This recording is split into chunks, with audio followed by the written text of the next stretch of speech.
ہماری بچیاں تقریباً 10 سے 12 لاکھ کی تعداد میں کفر و شرک کی جہنم کی آگ میں ہمیشہ ہمیشہ کے لیے چلی گئی.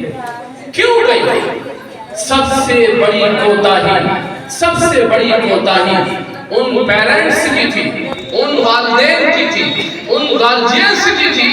اللہ نے جن کو بچوں کی شکل میں دولت دی تھی، اور سب سے بڑی ذمہ داری ماں باپ کی اپنے بچے کی باڈی اور جسم، اس کی صحت سے زیادہ اس کی اس روح کی فکر کرنا ہے جو روح پہلے میں تھی اور بعد میں رہے گی.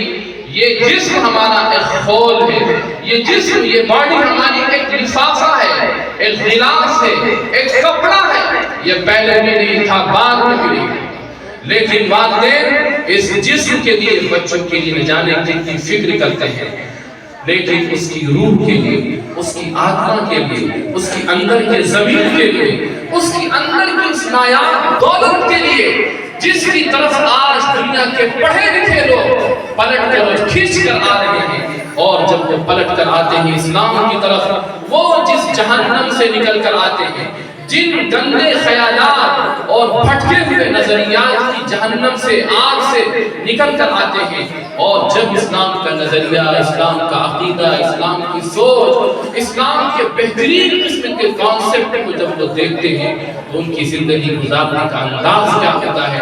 آپ اس سے اندازہ لگائیں کہ ابھی اسی وقت چند سالوں پہلے شاید انگلینڈ کا ایک بہت بڑا پادری اور اس کا ایک بیٹا، جس نے اسلام کا مطالعہ کیا، اور جب اس کو اسلام سمجھ میں آیا، اسلام تو ہر انسان کی روح کی آواز ہے.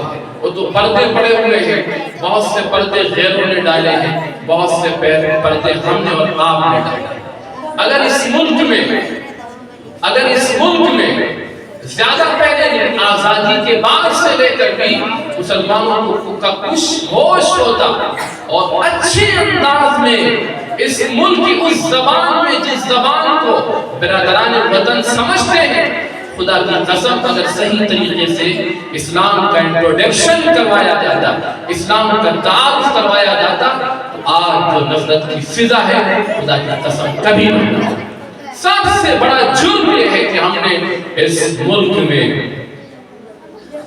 اسلام کا تعارف نہیں کرایا.